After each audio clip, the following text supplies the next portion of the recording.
good people? You're watching Offair with me, Ponciano, and tonight we are at Bush Hall for the Redefined film premiere, a film by Kane Dunn and Eyes on the Pies Productions. Come with me, let's go and check it out. We're standing here with a legend, the man himself, Mr. Spencer Fearon. What are you saying? So now, first of all, we just watched the preview for Redefined. Like, what would you say was like one of your most standout moments from either being, because you're a part of it, being part of it, or from what we just saw? The whole thing, just to see it, is like, I remember when I got the phone call from Kane saying like, oh, Spence, we want to try and put this together. So to see it has come to fruition, that's the whole thing. It was really, really tactically and the structure was very good. So I enjoyed all of it. Yeah. And now, what you just said, you know, when you got the call from Kane, why did you answer when you got the call from him? We're trying to do this thing. And when he said like, we're trying to tell black stories, like the proper black stories, I get this a lot. So I'm saying like, cool, let's do it. You know what I mean? So they can hear a different perspective. And I believe that you watched it, I think that you got a whole different perspective of what you'd think. So I think that was kind of cool. You've been around boxing for like many years. What do you think is most misunderstood about the sport of boxing? I think the thing that's misunderstood about boxing is that fighters have feelings. They're human beings. And people often look at them like they're a machine. And you're not. They're fallible. They're open to mistakes. And I think that's what is very, very misunderstood about boxing. But as a promoter, what has been one of the biggest challenges you've faced in your career? Just getting started was the biggest challenge. And then once you got started, you just run with it. So I think the biggest challenge for anyone is just to get started. Because when you're in it, you have to be in it to win it. You can't quit, you can't give up. You just got to do what you have to go and do, right? And the major thing is to work from value and don't strive for value. When you start work, when you realize that you are the value, you ain't looking for adulation from anybody else. So you have to know to yourself that you are the value. When you realize that you are the value, you won't strive for it. I hear that. And now lastly, for like the younger generation coming up in boxing, what advice would you have for them? Like, what mistakes do you see these young people making trying to get into boxing now? It's not even boxing, it's just life. And I would say this is a thing for everyone, like, simple thing. Like, if you don't step forward, you're always gonna be in the same place. If you don't go after what you want, you'll never have it. And if you don't ask, the answer's always gonna be no. I'm here with the one and only Chantelle. Listen, guys, I wouldn't be here tonight if it wasn't for this lovely lady here and Rico, so a big thank you to you. Thank you. So, listen, you've been rocking with Kane for a while now. What's it like working with him? Do you want my honest opinion? Jonathan. Absolute nightmare. No, he's great. We are like good cop, bad cop, so we work really well together. We're very similar in certain ways as well. So no, he's really easy to work with. Like, it's very easy to get his vision. Like, I can see the vision. So yeah. How hard and stressful has it been putting on this evening? I am the only female on this team, so that says a lot. Yeah. It's very tiring, very stressful. I feel like a lot is kind of left to me to do because I'm the organised one. And naturally, like, women just get shit done, don't we? So, yeah, it's very tough, but it's fun. I love having when you produce an event and then you can watch it unfold, it's a really beautiful thing. So. What's been your highlight of tonight so far? I think the highlight was, do you know what? Actually hearing the kind words from Spencer about me losing my mum. I lost my mum literally mid-doc, like in the progress of like... So sorry to hear that. Thank you. So it was really, really tough for me. So I took some time out, but managed to like still deliver and get everything done that I needed to get done. So no, that was definitely the highlight for me. You definitely have, because it's been a great evening, man. So when it comes to the film, Redefined, what did you like enjoy the most about? I think my favourite part of the doc, like actually like filming, was meeting Spencer. He's a massive character. He's got this massive personality. So just meeting him and just like having a general conversation, like how his day, when he turned up, he was super flamboyant, he looked really cool. So I think for me it was the initial interview with Spencer, that was probably my favourite part about it. And now when people watch this in the cinema or when it's screened, what do you want them to take away from the project? I want them to take away how special Black people are.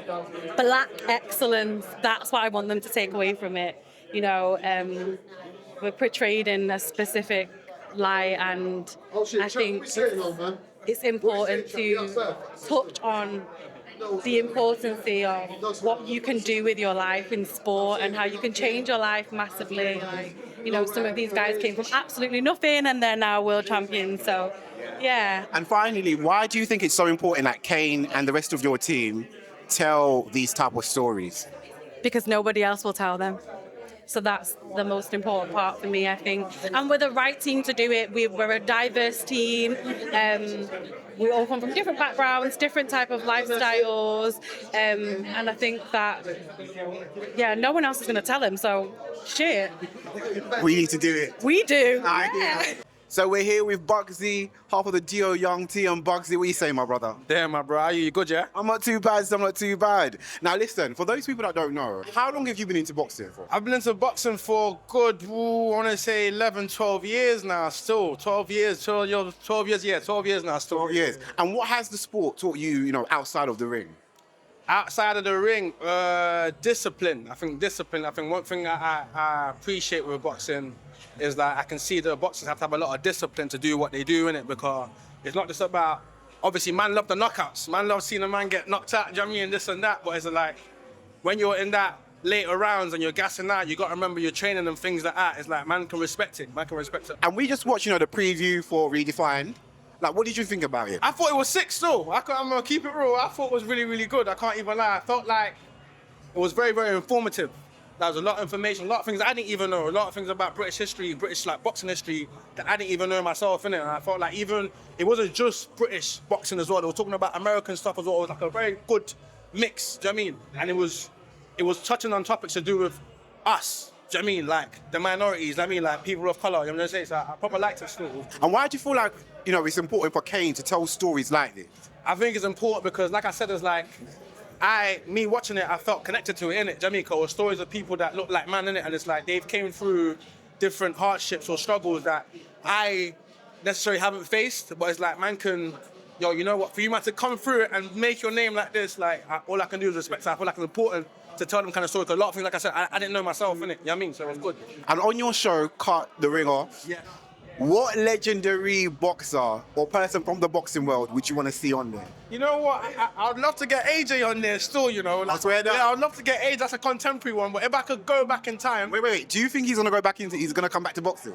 Yeah. Of course. I think after the Fury fight, I think he's gonna keep on going still. Not like, I don't think he's gonna be super competitive. I don't think he's gonna go for the Moses Atamas and the Daniel Jabari. I don't think he's gonna do all that. But I think he's gonna definitely have some fights. But if I can go for a legendary British boxer, I'd love to get Chris Eubank Sr. I think that'd be crazy. When are we gonna be getting some more, like some new music from Young T and Bugsey? To be fair, I don't know when this is coming out, but we should have some new music dropping.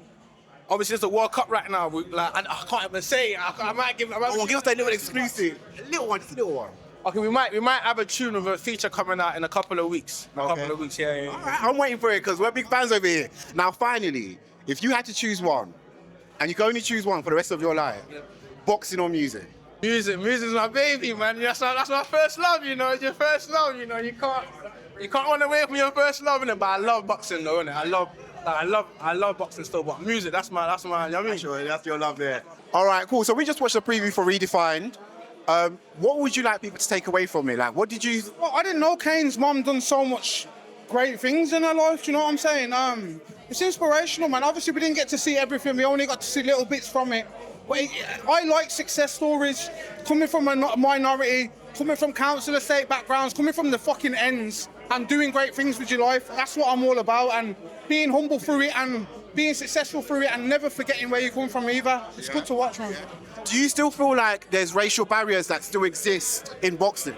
No, if you want me to be honest, because I think there's so many minorities, ethnic minorities that are doing so well that they're inspiring kids. I see it firsthand. I've got a boxing gym in Birmingham called McCracken's Gym.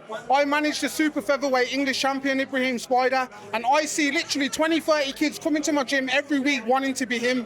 Do you know what I'm saying? So nah, I don't think it's a limit anymore, to be fair. Yeah? And when it comes to like managing boxers, like what do you look for in talent? Like what are you looking for? I've had loads of people approach me and things like that, but it's star quality. It's not just about how you are in the ring, it's about how you are outside it. Are you marketable? Are you a good person? Are you a role model? And these are the things that I want to get behind. My lad, I'm confident he's going to be a world champion, inshallah. He's going to do everything in life, do you know what I'm saying? And I'm really excited for his journey. And I can't wait to see what he does in the end of it, you get me? And I wouldn't get behind somebody if I didn't think they're going to make it all the way. So my lad, I genuinely believe it. He's going to be a world champion. All right. And then finally, if you had to choose between music and boxing for the rest of your life, just one, which one would it be? I could never turn my back on music. It pays the bills every month. Music being so good to me is the reason why I can have a boxing gym and I can invest in so many other things, because the amount of money that I've invested in boxing, I ain't seen a return on yet.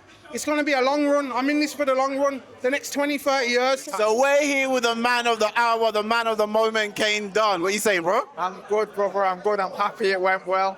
I'm happy everyone enjoyed the films. I'm overwhelmed, let's be honest. I'm very overwhelmed. How did the concept of Redefined even come about? I think we finished Breaking Barriers, which was the athletics project that we did. And I just knew that I wanted to do something about boxing. I was at a point where I wanted it to go somewhere further into the realm of sport. And then I spoke to Spencer and Johnny, and they just let me know that like my ideas like had merit, and they was really going to back me through it. And from there, the rest is history. When people leave the cinema after watching this film, this documentary film, shall I say, what do you want them to take away from it? Now, what do you really want them to take away from the whole, from the actual film? I want people to understand that the legacy of who we are as black people in the UK, and as Asians, as Chinese, as any minority, it runs a lot deeper than what is just given to us in the media. Like, we're more than Top Boy, we're more than Supercell and all these dramatized versions of us where everything's street or everything derives around drugs or crime. Like, we literally make sport be a major thing in the UK, and like I just feel like I'm someone who can put that story across on a real level. How long did it actually take to make Redefined? I've been gathering content for about 18 months. I've been editing for around 2-3 months, and I wouldn't even say it's necessarily finished yet. There's still certain interviews and certain people that I want to cast to be in the film, to level it up to an even bigger level. And I want people to see my films on Netflix or Amazon or one of the major platforms. And I do it like this because I believe in the independence and I believe in the products, but hopefully in time, people really understand what I'm trying to do. What keeps you going now? How do you have the strength to actually, try and do what you do? Because, listen, you're breaking barriers, you're telling stories that have not been heard, but how do you get that strength to wake up in the morning and feel like I can do this? I think I'm super passionate about telling these stories and like giving historical context to everything about what history says as us as black people and other minorities as well, because I grew up with a lot of Asian people who I feel like stories have been missed as well. So I think a lot of my passion comes from there, but then at the same time, I'm a very relentless person. I'm probably quite close to being crazy. I'm not the most stable person because I probably should have bought 2-3 houses by now, but instead I'm still investing in these films. But I've got a belief in what I do and a passion in what I do, and hopefully people see that with the product that's on the screen. So obviously boxing has always been more than, winning and losing. It's about survival, it's about community. Like, what do you think the film reveals about Britain that people don't know? I think the film shows that black British people can captivate the whole country without it being negative. Like, if you look back in time and you see Eubank and Ben, that's still one of the most televised fights in history. Forget British history, forget this, forget that. In history, there was 30 million people watching that fight, like tuned in, ITV1, BBC1, whatever it was. This was another level. And like, I think when you look back at history and you see these things, you realise how big like British boxing is and like how big black people are within the culture. And to me, that is just something that we need to really tell. And finally, what is next for Mr. Kane Dunn? Hopefully next, you see Redefined on your screens. We've got multiple projects coming. We've got a project coming with Filthy Fellas, which is looking at documenting football in a very different way to as it's been seen before, from what we'd say is the man them's perspective, which I think is very missing in the world. Like, if you look at how big Filthy Fellas are, like, but why is content not being documented in that way? And like, me and Poet have really butted heads and come together in a way to really start telling those stories. We've got something going on with the Olympic team, the 4x100 gold medal winning team, Darren Campbell, Marlon Devonish, and the rest of the boys, Mark Lewis Francis. Like, that's going to be an amazing story to tell, and I can't wait to tell that story. And then onwards and upwards from there, really. Like, we're in a lot of talks, and we're starting to get a lot more attention, and we're in a good place. So hopefully a lot more is on the horizon. Thank you so much. Listen, I'm a fan, you know I'm a fan. Guys, when Redefined hits the cinema, make sure you go out and watch it, man. It's an amazing film. It's a great film.